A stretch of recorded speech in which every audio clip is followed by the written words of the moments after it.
What is up, good lifers? Welcome to the Good Life Property Management Podcast. I'm your host, as always, Steve Welty, and this is a show for property management entrepreneurs who maybe aren't just interested in the usual adding doors, stacking cash, all that's fun, but who really want to build a great life and create a lot of value for people, do what they love, and most importantly, help others win. So if you're interested in those things, you're interested in building a bigger future, you're in the right place. Appreciate you being here. I have an extra special guest today. His name is George B. Thomas, right? Yeah, that's it, man. Yeah, and he's cool on a lot of levels. I met him for the first time at PM Growth Summit, which was earlier this year. And him and Marcus Sheridan were doing kind of like an extra class, little master class on video before the event. Yeah. And I learned some cool stuff. What'd you think about that event? How'd you like that?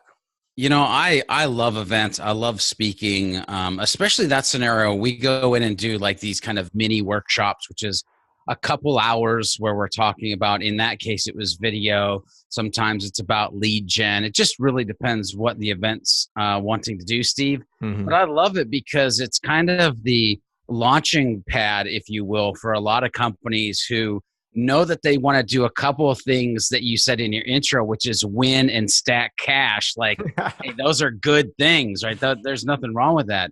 And so that event was amazing. I met a lot of really cool people. A ton of folks like yourself are doing video and moving forward with video. And it's just great to see that. Very cool. Well, I learned that you, at that event, some of your skills that you shared with us on the video side, but at the time I didn't really even know how, I guess, well-versed in the marketing sales universe, inbound. So tell us a little bit about who you are, how you got to where you are now, and kind of what fires you up every day.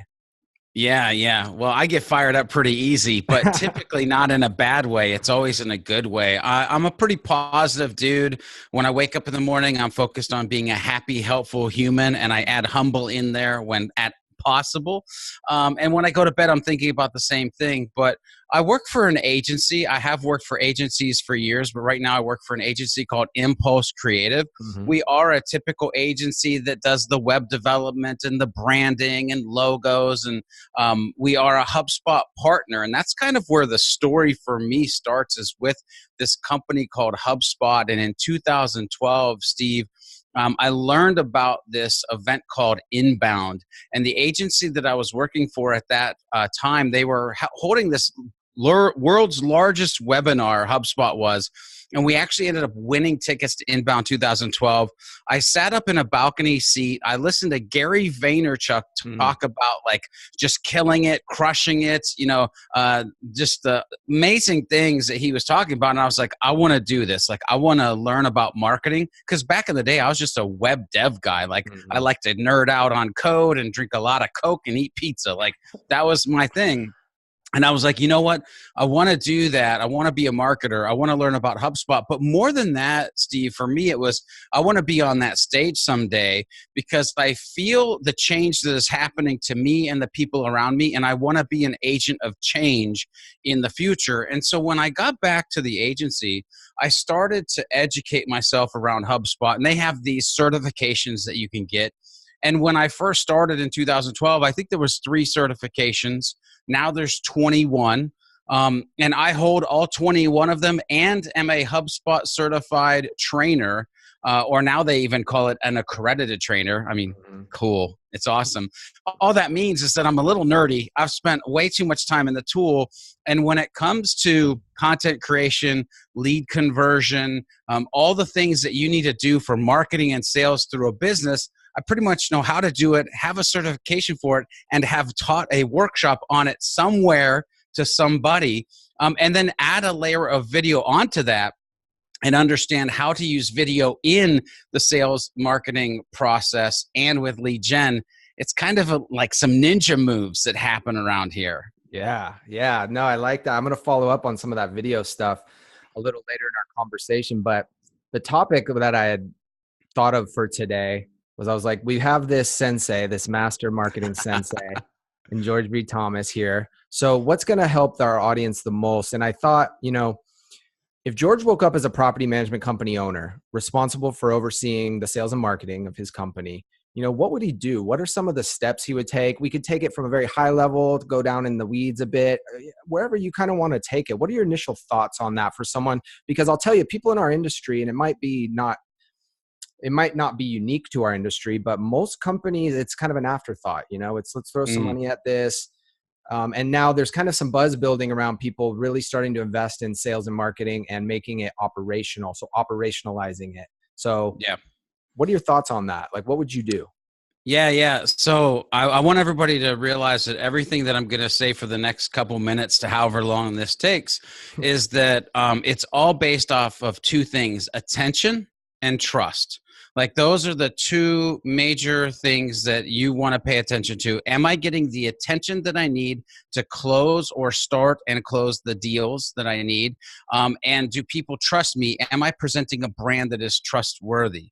And so if I woke up tomorrow and all of a sudden it was property management, the first thing I would do is understand that I have to have the mindset for property management that I have had for HubSpot and video and lead conversion. And that is the mindset of always be learning.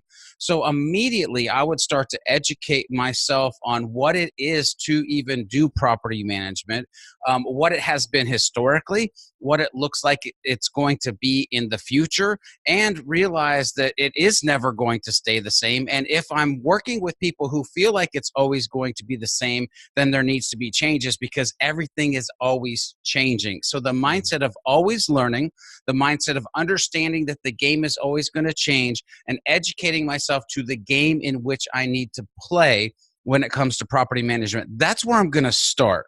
Now, I don't know how micro you want me to get yet, or if you want to unpack some of that. Wherever you want to take it, I think will flow naturally. So I'm following your lead. So the first thing after I kind of get my bearings and I realize that I'm educating myself, and the reason that I am educating myself and always learning is because I want to take the education that I get and turn around and educate others, because it's through education or educating those other folks that I can then become a thought leader. And if I'm a thought leader, then I can check that first piece that we talked about, which is, can I gain trust?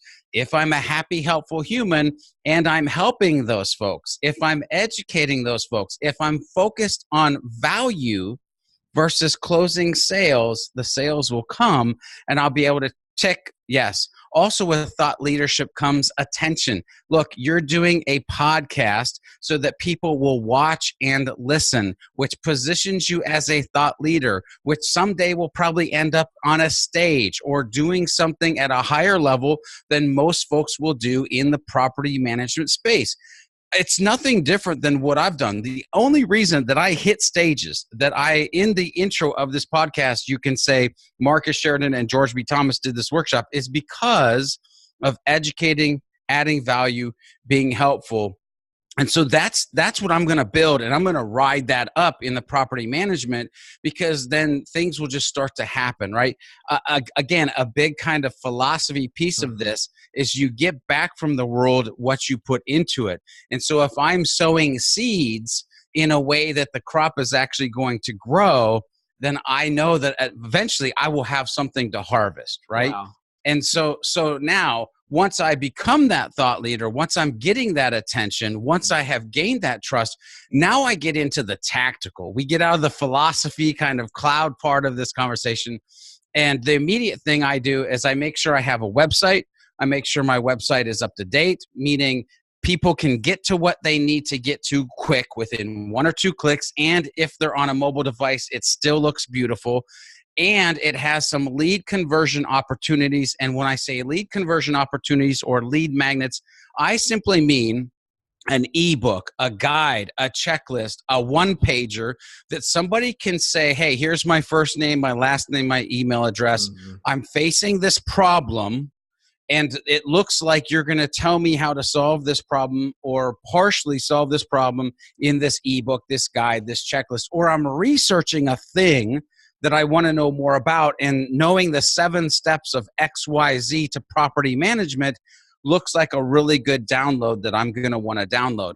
Now what I'm doing is taking that attention and trust that I have, and I'm converting it into a list. So website that is mobile optimized and optimized for conversion, transferring that into a list that now I can sit there and again go into the marketing and sales side of this, because Helpful built the list. Now it's my job to take the list and build the revenue or stack the cash, right? Yeah. And so that's kind of the basic functionality of turn myself into this light, make sure I have a place to point people to, and once they're there, convert them into a list that I can then drive revenue for my company. Wow. Okay. I got to stop you there because there was so much cool stuff in that. So first off, I don't think, and correct me if I'm wrong, I'm pretty sure, George, you've never heard my podcast, right? It's a new podcast. It's a new podcast. Yeah. Yeah. I don't think you've checked it out yet. The last 4 or 5 episodes I hit, you get back from this world what you put into it, and how important that is. So like our philosophies totally align on that. And what I really got out of what you said was this is where I see the opportunity. So you said, examine the landscape of your industry, what's working, what's not, where's it going? And one big opportunity that I've always saw is that there's a lot of people in the industry are still a little bit behind in the sense that, oh, we're going to add these fees and, screw the owner and, the tenant, whatever. And, it's just, and so I've always saw that as my big opportunity, because I was like, what other business do we really not look out for the customer and is successful? And so I think when you start with that, you really nailed it for me and you got me fired up, because if you focus on the value and actually being helpful, and like I tell my business development manager, you have the coolest job on the planet, because all I want you to do is go help as many people as you can today. Yeah. Yeah, exactly. And that's the thing. I don't want anybody who watches this or listens to it, Steve, to get bent. When I say pay attention to the landscape, I'm literally not talking about the competition. I am simply talking about the customer. Like every decision and interaction should be based on where the customer is going, how educated the customer is, what they expect, like their expectations, the market, the customer is like the North Star if you truly want to be successful in business. Now, if you don't, there's plenty of stories that you can follow. Blockbuster, Toys R Us, Borders. Like if you don't want the customer and the market in the direction they're going to be your North Star, then check out those folks. If not, then do what we just said for like the last 10 minutes. Right, exactly. I really dig that. And so trust first. Now, what are the ways to build trust when maybe you're not even getting the attention? So you say attention and then trust. So maybe talk about how do we get the attention, and then how do we build the trust? Yeah. So the attention is, again, going back to that value part. So I'll just use my story as an example. Started educating myself and totally turned around and started to educate people. So started a podcast with Marcus Sheridan called The Hubcast. We did it for 172 episodes. Wow. And then life kind of spun around. I found myself at a different agency and I was built to educate. So I started a podcast called Sprocket Talk. And now folks who are paying attention to this and might want to learn some more of the tactical details of what we're talking about in this podcast, they can go to sprockettalk.com/audio or /video and learn more about these techniques and tools and all sorts of fun stuff. But it was being able to leverage that of every day I'm going to do a video tutorial, a video update, or a video interview every single day, because I'm planting those seeds, right? And the more that I can get people to have earbuds or their eyes on me, and I'm educating them into building a better business or doing business in a different way, now all of a sudden they start to trust me, because a couple of things. One, they see my verbal and nonverbal communication. But two, the BS meter and the understanding of if I'm a douchebag or not is just, it's relevant. Like they understand. And then two, the conversation of, is the conversation that we're having relevant? Like if I'm relevant and I'm not a douchebag and I'm adding value, like those components, immediately you're like, oh man, I trust this guy. Plus like, notice the first things out of my mouth were not like sell, sell, sell, sell. It was things like, wisdom, like you put into the earth and you grow. And like, so the way that you communicate and conversate with people, and the ability to listen to them and then interact with what they need, maybe not sometimes what they want, but what they need. These are all trust building pieces that inherently we all have and know as humans, but sometimes they go dormant or we forget how important they are to use. But in today's society, Steve, it is going so much back to like 1960, 1950, 1940 farmer mentality, handshake, right? Word is our bond. Here's what I'll say. Marcus Sheridan, I love him. He's my dude. He said something which I wish I would have said first, but he said, you're not in the business of property management. You're in the business of trust. You're not in the business of fiberglass pools. You're in the business of trust. It doesn't matter what you do. Like, if you can sell yourself, you can sell anything. Like my mom used to say, Steve, this is funny. You could sell ice cubes to Eskimos. Well, that's because of one word that I will live and die by. And everybody listening and watching this, if you can do this for your employees, for yourself, for your business, and that's simply authenticity.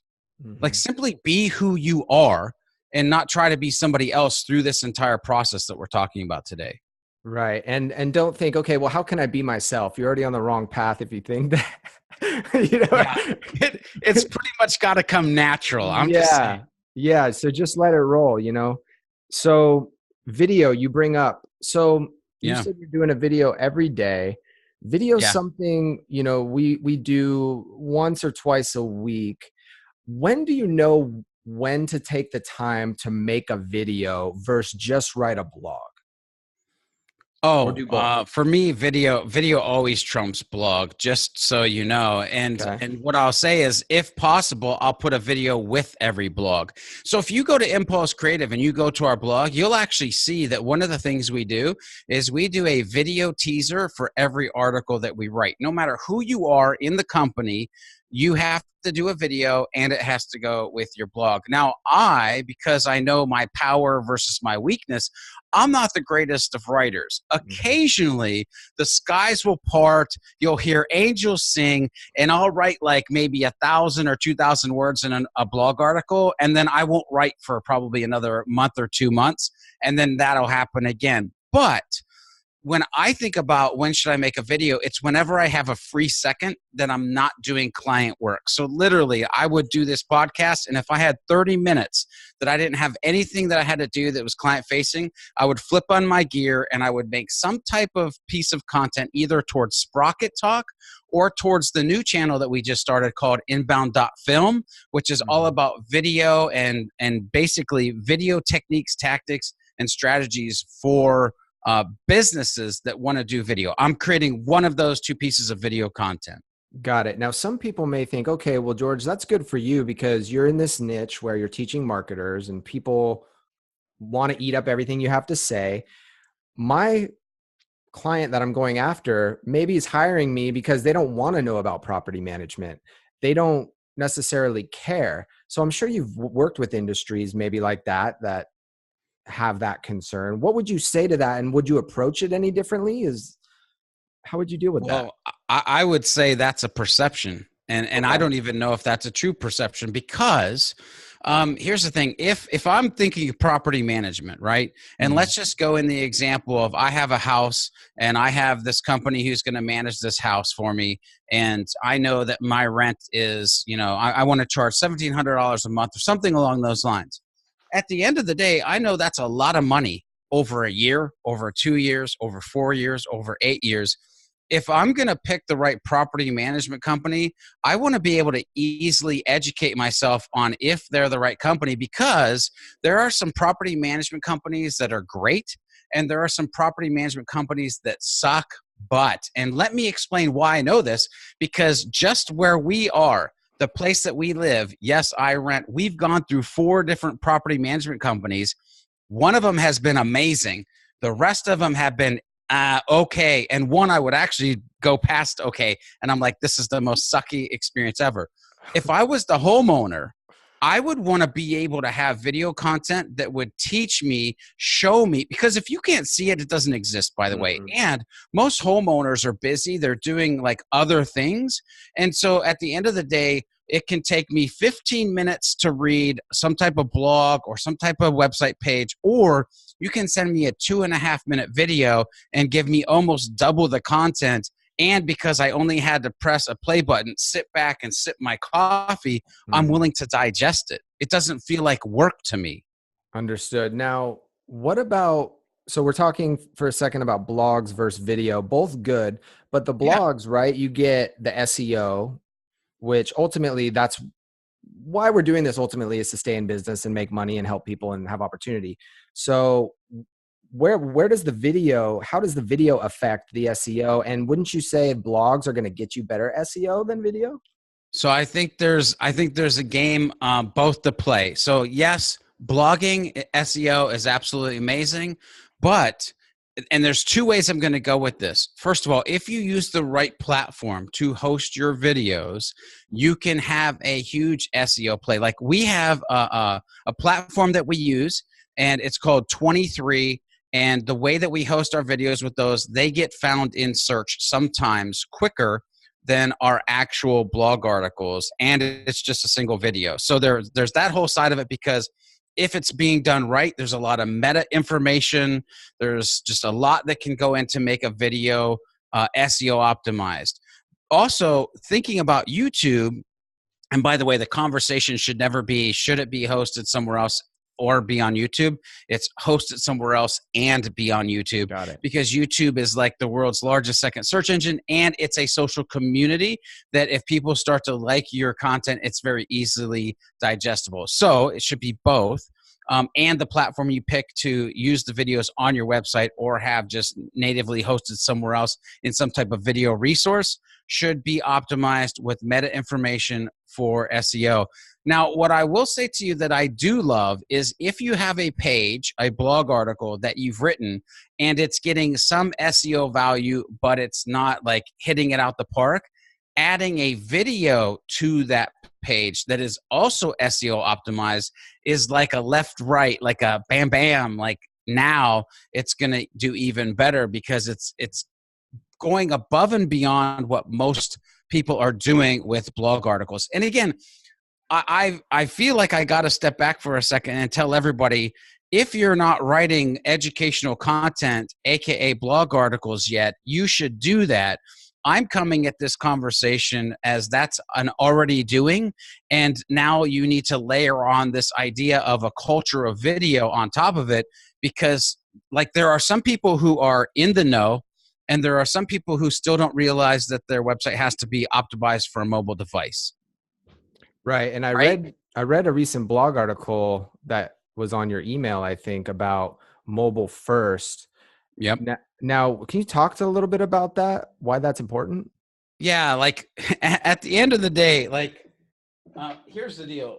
And Gary Vee says this, but this is the new NBC, ABC, CBS. This is actually the new TV.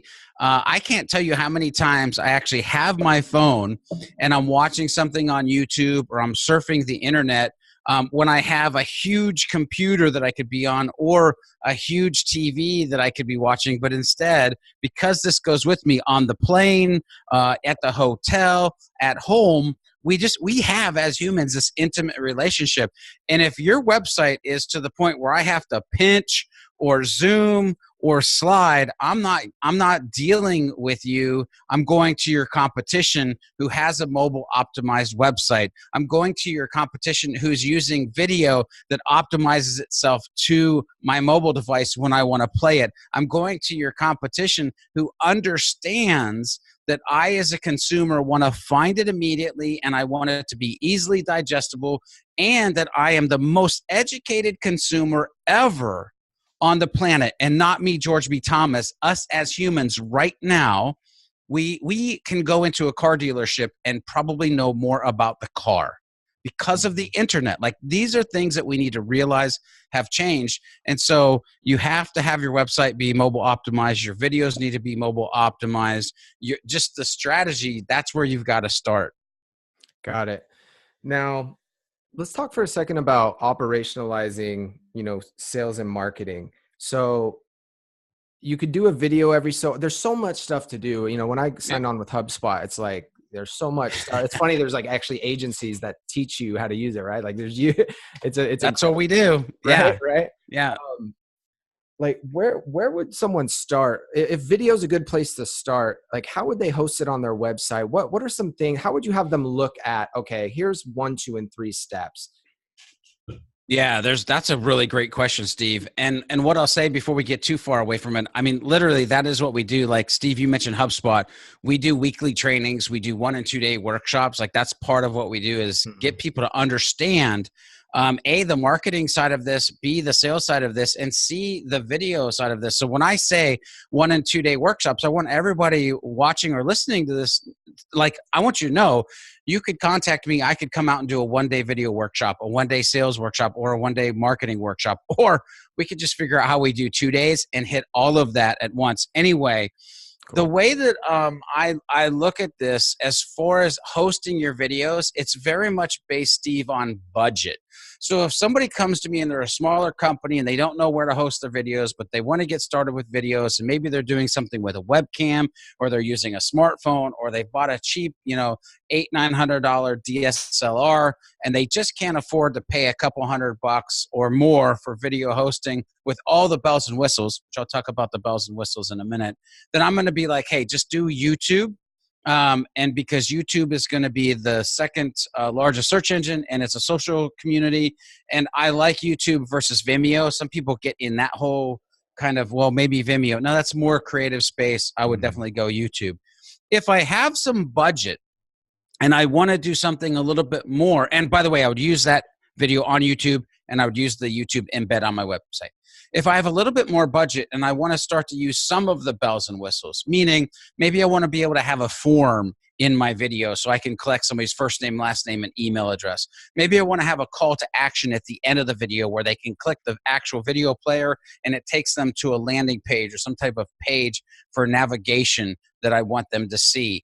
Maybe I want to be able to add in a customized player where the color of the player or the player button is the same as my website, so it feels like it's branded for that. Then I'm probably going to go with something like Wistia, and that's a very good kind of gateway to video hosting. Now, if I know that I want even more, or maybe even Vidyard is more enterprise, though. Wistia is a little bit more medium-sized business. And Vidyard's pricing is a lot more, but that's because there's more features, like if I wanted to do custom personalized video where you could say like, hi, Chris. And then in your video, you could have Chris like several different places on the screen, like programmatically, which is totally crazy. Or there's even the host that I like the most right now that we're really backing that is just amazing. I might say use 23 if you have the budget for that. And 23, the reason I say that you might want to use that for hosting is because of just the feature set that is in it. It's not just a typical host your video here, add a call to action, add a form, customize your player. It also has functionality where you can build an entire video gallery resource area. It has functionality where you can actually create in like minutes an audio and video podcast.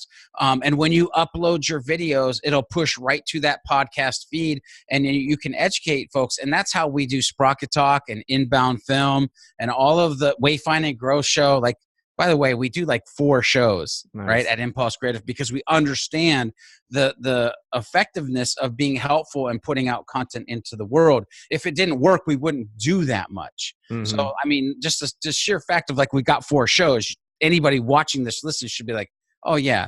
Also, if you want to do live videos, 23 can do that. If you want to do webinars, 23 can do that. So just the mass amount of tools that you get, plus it's a host, and you get the analytics, which, by the way, that's the other thing. Like, even if you're using YouTube, pay attention to a tool like TubeBuddy or vidIQ. So, or even HubSpot now. HubSpot has a beta YouTube analytics thing that you could get into, and you can see your YouTube video analytics inside of HubSpot, which is absolutely awesome.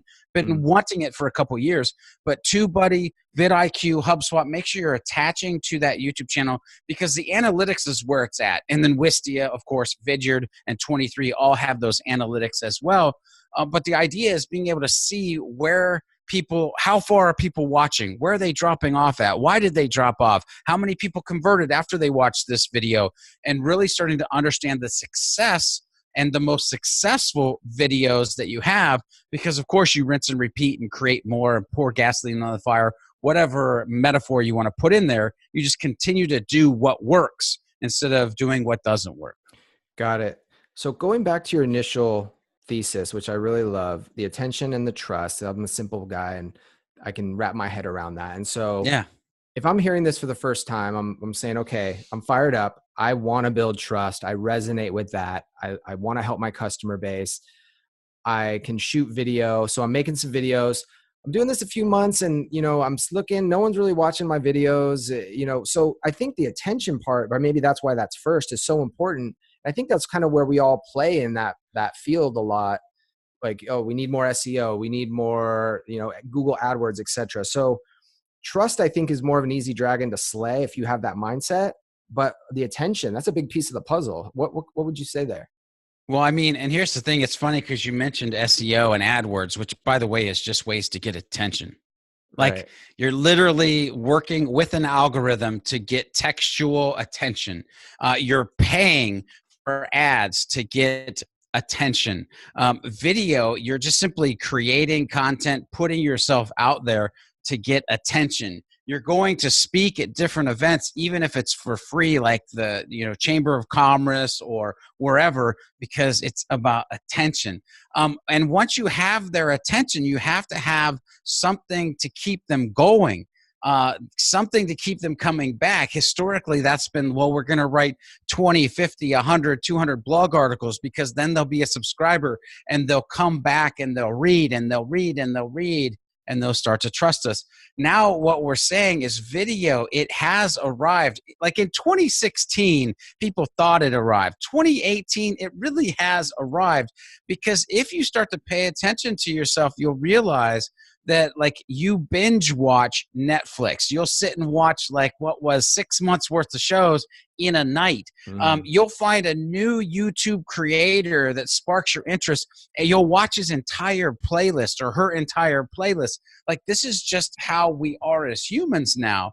And so if I get your attention and it's the 6th month and it's the 12th video or the 50th video, all the ones that you didn't watch before, that I was sitting here looking at like, oh my gosh, nobody's watching my videos, which, by the way, is my Eeyore impersonation. If you're an Eeyore, knock it off, because those bank of videos that you're creating that nobody's watching is so that when you do get their attention, they have a journey to follow with you. Like, the only reason that I did 150 videos in 2.5 months when I transitioned to Sprocket Talk is so that people had content that they could binge and watch and learn that was helpful, so they would start to like, know, and trust me. And look, here's the deal. We just went to Inbound, Steve. Inbound 2018. It was amazing. I had people from Australia coming up and saying, I love Sprocket Talk.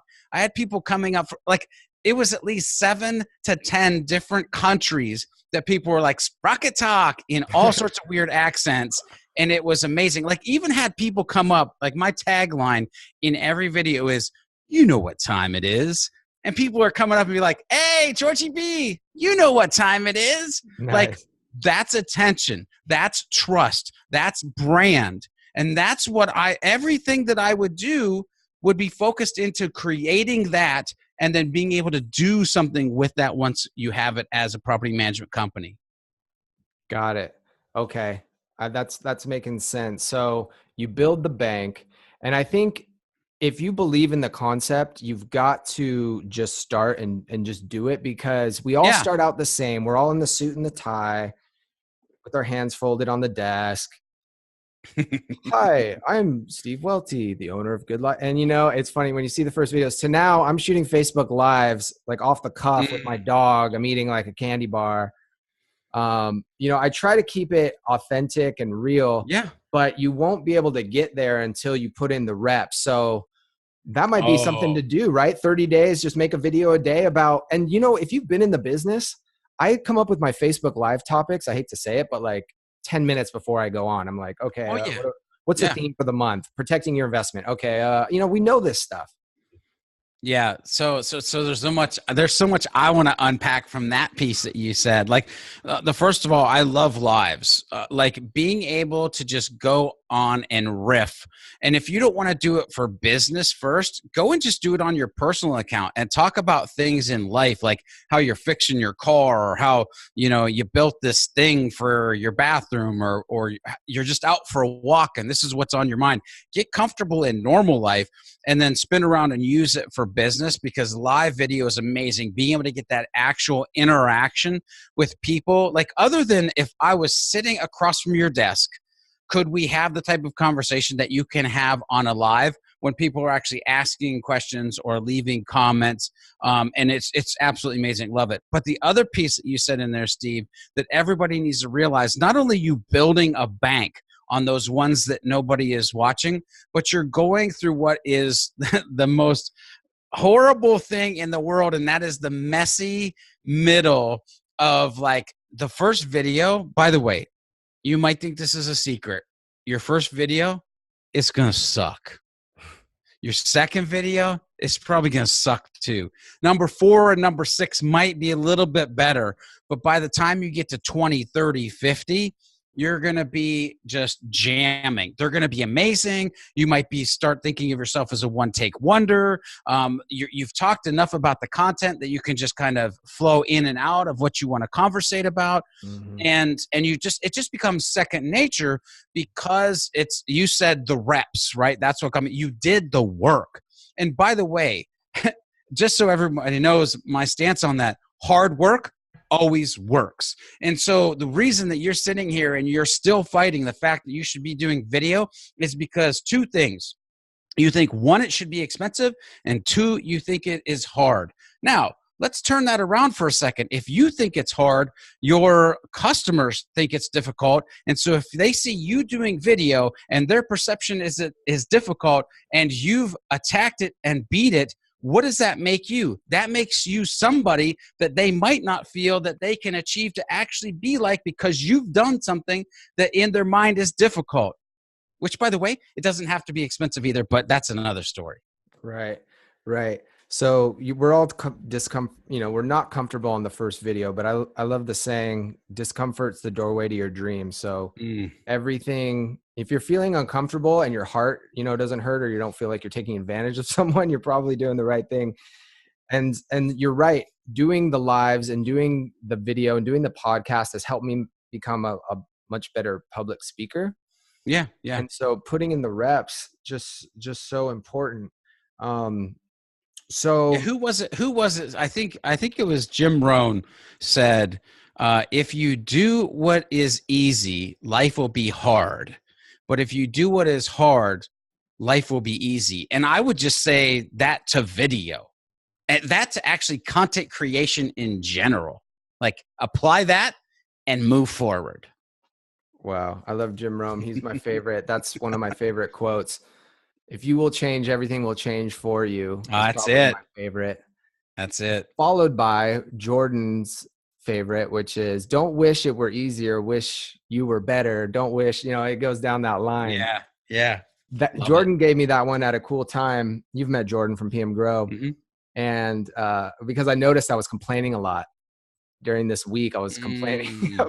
You catch yourself complaining, but it was funny. So, okay, you've got me inspired. So what I'm going to do, because we're dabbling in video, we're messing with it, but I really need to double down. And so I've put a spreadsheet that all my team has access to. I said, every question someone asks you, put it down the spreadsheet. And so I've been tackling those like 1 or 2 a week, but I think I'm just going to go hard and just have this bank of videos that will train the team, save them time from banging out long emails, and then be able to send the owner some great content. Absolutely. I mean, yes, that's my only answer to that. Yes, do that. Yeah. go, easy thing to do. If someone's looking for a tactic, I think go hard is one thing. So let me ask you a off topic question. So going through the HubSpot stuff, so personas, how important are personas? When I went through the persona exercise and trying to Yep. figure that out, I tried to think I think I tried to make it more complicated than it was. We're currently not using like the self-select persona on the form and whatnot, but I really felt my customer came down to two people. It's like the person that just wants it taken care of. They don't really care. They just Yep. want the amount that goes in their bank to look good, and they want someone Yep. to answer the phone when they call. And then maybe the investor who's like really, into it. Did I shortchange myself by not going deeper into those needs and wants and really identifying the persona I'm going after and No. segmenting it, or am I kind of overthinking it? No, I love this question. So first of all, you may only have two personas. What's really interesting is in your description of your personas, you didn't tell me the negative persona. Don't know if you have one, but I'll go back to that in a second. Yeah. Here's the thing. Most companies, they get all sorts of like crazy on, we've got to build out these personas, and they make it this big, huge thing. And they think that they got to have like 7 or 9 of them. And that's not true. If you only have two people or two types of people that have problems and you solve those problems, you're going to have two personas. If you have 3 or 4 different types of people that have problems and you solve those problems, then you're going to have 3 or 4 positive personas. When I actually help people build out their personas, there's 3 things that I want to focus in on the persona, and 1 thing that I want to be able to focus on the outer shell of the persona.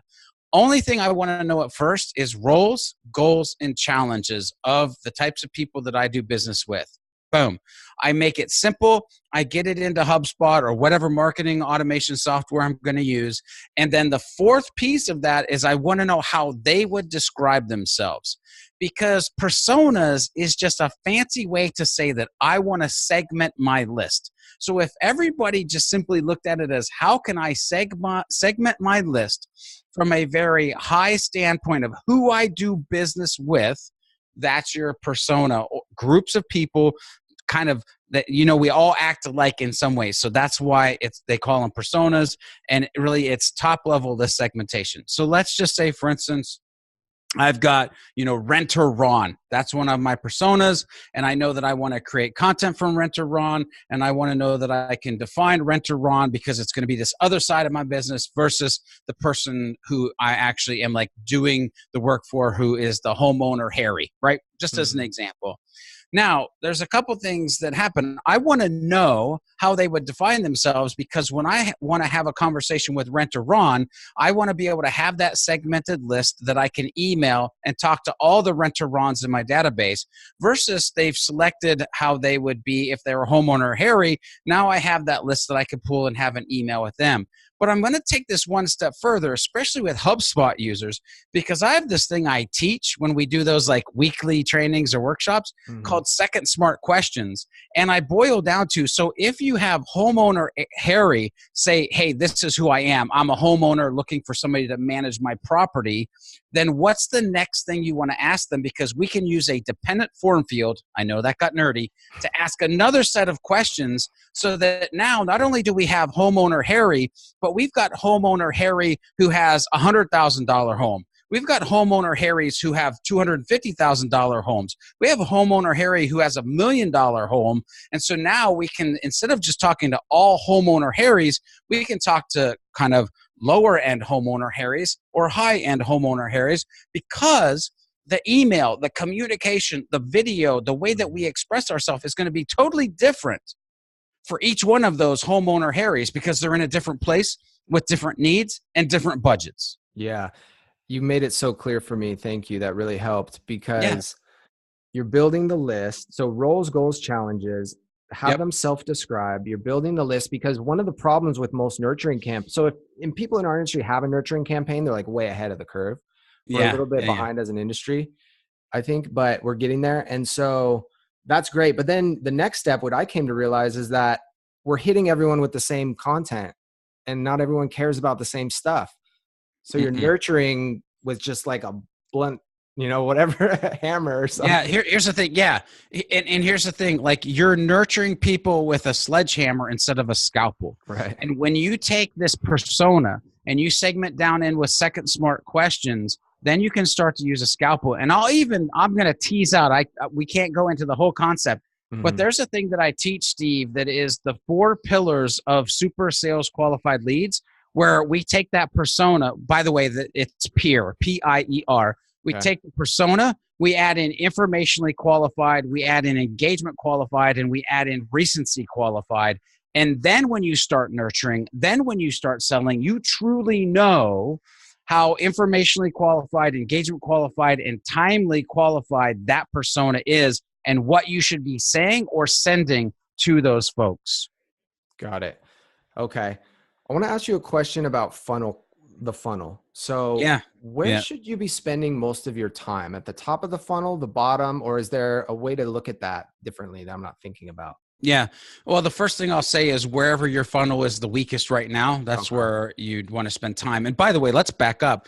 When I'm talking about the funnel, I want everybody who's not that well versed in the funnel to actually, on an educational side of this, to understand that I'm talking about the buyer's journey. And I'm Hmm. talking about awareness, consideration, and decision stage content. Because if we're going to drive them where we need them to go, we need to know if they're just figuring out they have a problem. Because if they are, then we need to let them know what the problem is, why they have the problem, and then we need to let them know what things they can choose from for the problem, and then we need to let them know how much fixing that problem will cost. We all do that, by the way. As buyers, we're like, oh my God, I have bad breath. Let me go to the store. Do I want mints or gum? Oh, I'll take gum today. Pay the cashier. Awareness, consideration, decision. And that happens with like a $50,000 car as well. Oh, this thing is a piece of crap. It won't start. I Hmm. don't know why, right? And during that versus part, we're like, should I buy a new car? Should I fix the car? What kind of car should I buy? Ford versus Chevy, Chevy versus Volvo, like all those things. Oh, I only have budget for this. I guess it's a Yugo. Like, like we all do that. Right. And so understanding that, like if I first of all of you out there, super tactical, map out what kind of content you have. And if you find out like most of my content is awareness, meaning talking about the problem or why the problem, and none of it is bottom of the funnel, meaning cost versus reviews, problems, well, Hmm. then that's where I start. But if Yeah. I've unnaturally actually started with all of those conversations that no business likes to talk about because you're amazing, then come back up to the top of the funnel and work on that content that creates attention, and then make sure you have the decision or the consideration content as well, where the versus and the reviews and the best and things like that. But look where you're weak. Look where you're Right. weak first and go from there. Got it. That was a big aha. And I think I'm kind of summarizing what you're saying with my personal experience, which was I was doing it for 6 months, 8 months, making videos, making content, maybe a year. And I realized before I understood the funnel that I was spending all my time in awareness. Mm. It was It's the all, easiest. yeah, it was all just like, general property management stuff and questions Mm-hmm. and all that stuff's great and it builds trust. But, I wasn't spending Well, any time on why you should pick good life, like well, down funnel stuff or consideration. exactly. Yeah, yeah. I mean, only so many people care about the 6 salads that property managers like. I mean, it's true. Like they want to know, well, how much is it going to cost me? Like who's the best one? Like this one versus that one. Like what are some reviews? Like you have to have that content, because if you don't, your competitor will. And if your competitor and you don't, some other third party site will have it. And then you're like, oh man, this just became a crap show. Like we're Mhm. letting the conversation happen on somebody else's website that has zero to do with our industry, but somebody had a great idea to build a site that would be a review site that's jacking us up. Right. Right. And then good consideration content. I noticed that our best performing blogs, at least so far, have been how to pick the right property manager, nuances of that, interviewing the right property manager, red flags, what to ask for when, Yep.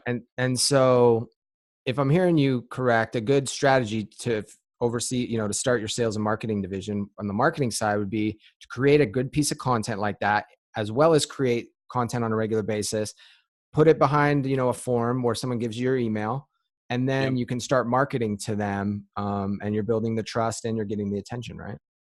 Absolutely. And I want to take one step back.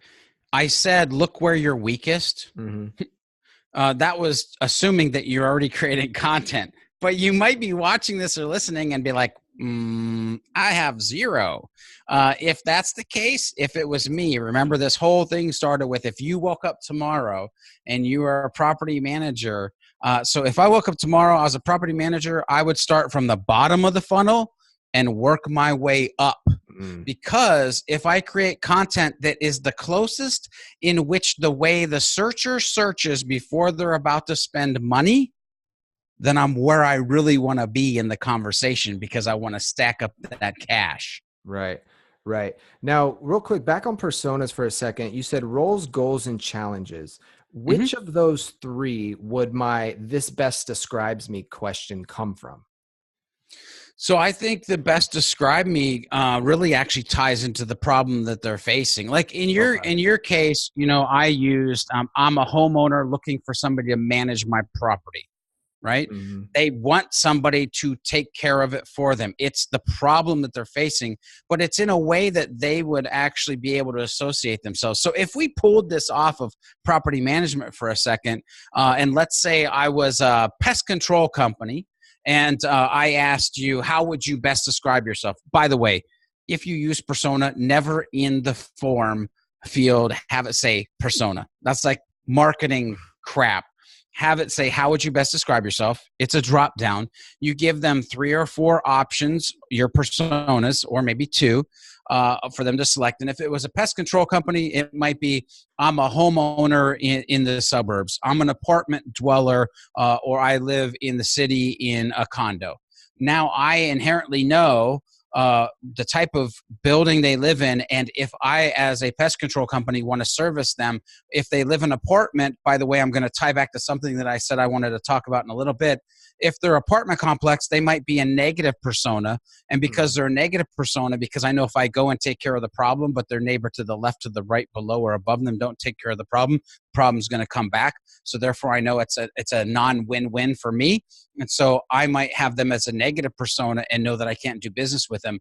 There's a whole strategy around negative lead scoring and automatic emails to actually save your sales and marketing team time to not deal with those negative personas. But at the end of the day, I'm also going to have those positive personas that they can click and then have the positive conversations that I want to have with them moving forward as well.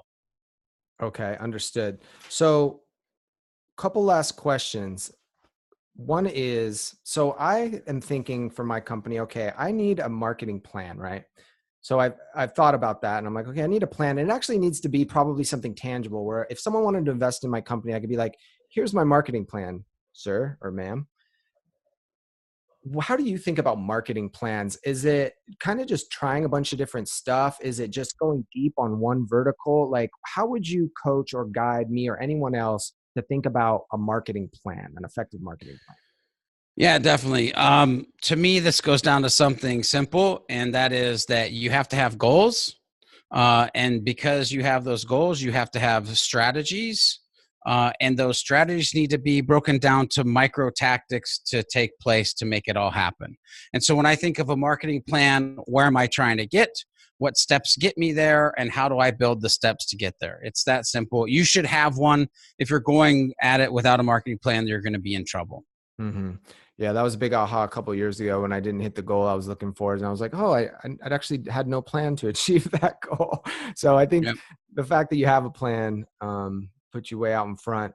So what haven't we covered, George? What anything else on your mind?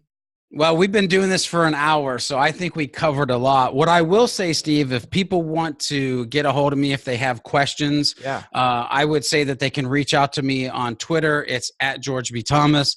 They can hit me up on the Book of Faces at Mr.GeorgeBThomas, or they can even email me. That's right. They can email me, george@impulsecreative.com. If they have questions about video, if they have questions about marketing, or if they have questions about sales, i.e. HubSpot, or what they could be doing, go ahead and get a hold of me. I'd love to answer your questions. That's great. I know people should take advantage of that, whether it's George or or, someone, that's something, a concept I'm leaning into big right now is who, not how. Early on in my career, I built the website myself. I bootlegged it, and there's something to be said about that. But really, when you kind of get older and wiser, what I'm starting to realize is I could have saved a lot of time, probably made a lot more money if I just found the right who rather than figure out the how. Yeah, absolutely. So luckily there's who's like George that can kill it for us and help us out. So really great info. This hour went by quick. I'm going to take us out today with song number 2 on my new album. It's called Floating in Space. And it's good to talk to you, George. Take care, buddy. Awesome. Thanks, Steve. Thank you.